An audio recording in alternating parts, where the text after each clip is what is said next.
मेरे पाकिस्तानियों, आज तो वो हो गया है जो शायद बहुत पहले हो जाना चाहिए था। उन्होंने जब दो सवालों के जवाब दिए तो बहुत खुल के बात कर दी है, और इसके साथ साथ क्लिप गर्दिश कर रहा है जिसमें वो कहते हैं कि वो जिस तरह मिनमिनाते हैं ना, वो उधर दूसरों को बड़ा पसंद आता है। तमाम विवाद के बीच तारिक रहमान ने बांग्लादेश के प्रधानमंत्री के रूप में शपथ ले ली है, तो वहीं बांग्लादेश के पीएम की शपथ लेते ही तारिक रहमान एक्शन में दिखाई दे रहे हैं। वो कह रहे हैं कि जी वो नहीं चाहते थे कि ये सब कुछ हो, लेकिन बाहर लोग जारी बात उनका नाम कैश करवा रहे हैं, कोई सस्ती शोहरत के लिए, कोई डॉलर्स के लिए, कोई अपनी इनकम के लिए। उन्होंने सोर्स ऑफ इनकम बनाया है बाकी यूट्यूबर्स ने। तो आप इस पूरे मामले को कैसे देखते हैं? दूसरी बार डील की जो खबरें गर्दिश कर रही हैं और बड़े जोरों शोर से बात की जा रही है, बड़े दावे किए जा रहे हैं अलल ऐलान के जी हम। तारिक रहमान ने चुनाव से पहले जो वादे किए थे उन पर उन्होंने काम करना भी शुरू कर दिया है। तारिक रहमान का कोई वादा सबसे ज्यादा सुर्खियों में रहा तो वो था बांग्लादेश की कानून व्यवस्था को फिर से पटरी पर लाना और हिंदुओं के खिलाफ होने वाली हिंसा को रोकने के लिए सख्त कानूनी सुरक्षा तंत्र लागू करना। अब शपथ लेते ही तारिक रहमान ने हिंदुओं पर हो रहे हमलों पर बड़ा एक्शन लिया है। जो भी इन हमले के जिम्मेदार रहे हैं उन पर सबसे तगड़ा एक्शन तेज कर दिया है।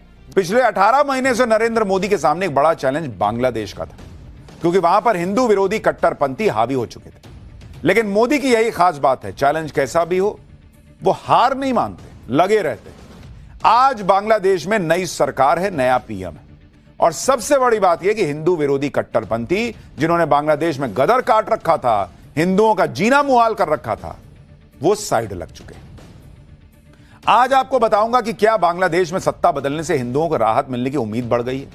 वहां नए पीएम ने हिंदुओं को लिख के लिए आज क्या ऐलान कर दिया, क्योंकि आप देखिए कि जिस बांग्लादेश में हिंदुओं की लिंचिंग हो रही थी, उस बांग्लादेश में नई सरकार बनते ही हिंदू मंत्री बनाए जा रहे हैं। भारत की तरफ दोस्ती का हाथ बढ़ाया जा रहा है, भारत के खिलाफ जहर उगलने वाले हटाए जा रहे हैं।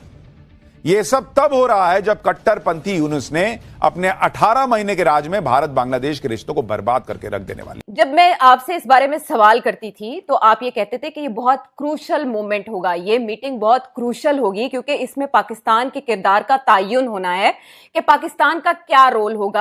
तो ये डेवलपमेंट तो हो गई, ये फैसले का इंतजार किया जा रहा है। इसका मतलब है कि जो कंफ्यूजन इससे पहले थी वो कंफ्यूजन अब भी बरकरार है। आपके ख्याल में ये इजलास कैसा रहा, क्या नतीजा निकला, क्या समत वाज़े हो गई और पाकिस्तान कहां खड़ा था? तो हम तो दरमियान में खड़े हैं, ना इधर के ना उधर के। अब हमारा मसला ये है कि हम जो है ना इग्नोर नहीं कर सकते। ख्याल है इस सूरत हाल में इन्होंने जिस तरीके के साथ अभी तक कंडक्ट किया है, बड़ी एक बैलेंसिंग एक्ट है, बड़ा मुश्किल। दरअसल तारिक रहमान ने हिंदुओं के खिलाफ हिंसा करने और चुनाव के दौरान मारपीट करने वाले नेताओं के खिलाफ बड़ा एक्शन लिया है। बांग्लादेश के सिराजगंज में अल्पसंख्यकों की दुकानों में तोड़फोड़ और जबरदस्ती वसूली के आरोप में बीएनपी ने 3 नेताओं को कारण बताओ नोटिस दिया है। वोटरों को डराने धमकाने समेत कई आरोपों में 2 और नेताओं को सस्पेंड किया गया है। चुनाव जीतने के बाद से तारिक रहमान की पार्टी ने पार्टी अनुशासन को लेकर कड़ा कदम उठाया है। तारिक रहमान चुनाव प्रचार के बाद से ही बांग्लादेश में नॉर्मल हालात बहाल करने की बात कर रहे हैं। दूसरी तरफ आप देखें, मेरा ख्याल है अगर उन्होंने इनकी ये जो हेल्प की है, इसके पीछे भी कोई ना कोई ऐसी चीज़ ज़रूर होगी जिसकी वजह से उन्होंने इनकी हेल्प की है, क्योंकि वो जानते हैं कि आगे इन्हीं ही की हुकूमत है और हमने इनके साथ अपने मामला ठीक रखने हैं। थोड़े से मामलात आते हैं, मुल्कों के आपस में दूरियां बढ़ती हैं, लेकिन वक्त के साथ साथ वो एक दूसरे के करीब आ जाते हैं। मफादात तजारत की वजह से होते हैं। देखें, कोई भी मुल्क जो है ना, वो अपने हमसाये से लड़कर फायदा आगे नहीं बढ़ सकता।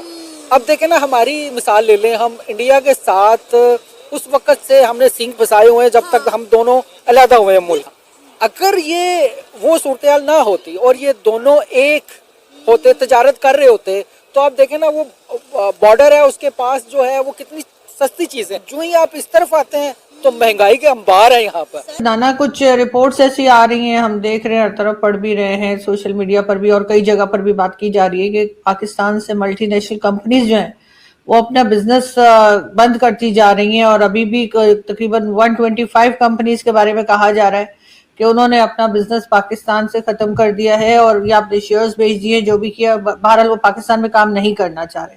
क्या वजह लग रही है आपको इसकी, उनको रिटर्न नहीं मिल रहा, या सिक्योरिटी पर्पस की वजह से, या कोई और तरह का उनको कोई खतरा है?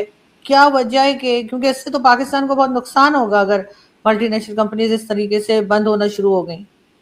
जी आरजू, इसकी सबसे बड़ी वजह जो तवातर के साथ, पहले तो बहुत सारी वजूहात हैं लेकिन हम थोड़ा सा अगर इसको कैटेगराइज करें और वन बाय वन चले। देखिए, एक तो ऑब्वियसली एक जो गिला हमेशा से रहा है मल्टीनेशनल कंपनीज को या इन्वेस्टर्स को पाकिस्तान में, वो इन्वेस्टर में सिर्फ ये नहीं कहूँगी कि कोई इंटरनेशनल या फॉरेन इन्वेस्टर, वो पाकिस्तानी इन्वेस्टर्स को भी ये प्रॉब्लम रही है कि हमारी पॉलिसीज जो हैं वो कंसिस्टेंट नहीं होती, इनकंसिस्टेंसी होती है। अच्छा, फिर आप देखें कि हमारे यहाँ जो पॉलिटिकल सेटअप है उसका तसलसल भी बिल्कुल, आप देखती हैं कि थोड़ी वर्षे के बाद, 2-3 साल के बाद मतलब हुकूमत आती है, उसको ज़्यादा से ज़्यादा 6 महीने 1 साल काम करने देते हैं। वो बड़ी अच्छी फेवरेबल टर्म्स पर काम हो रहा होता है, वो जैसे बकौल शख्स से 1 पेज पर होती है हुकूमत और हमारी मिलिट्री इस्टेब्लिशमेंट, और फिर उसके बाद हम देखते हैं कि एक तोड़ फोड़ का सिलसिला शुरू होता है। और एक बहुत ही मशहूर जो स्ट्रेटजी है जो आजकल अपनाई जाती है वो प्रोटेस्ट की स्ट्रेटजी है। अगर आप इमरान खान साहब की हुकूमत को भी देखें, जब वो आई तो बिल्कुल वो 1 पेज भी था और बहुत कुछ था, सब कुछ एक मोहब्बत वाला एक सिलसिला था, एक अफसाना था। दोस्तों, बांग्लादेश में हाल ही में हुए राजनीतिक बदलावों ने पूरे दक्षिण एशिया में नई चर्चा को जन्म दिया है।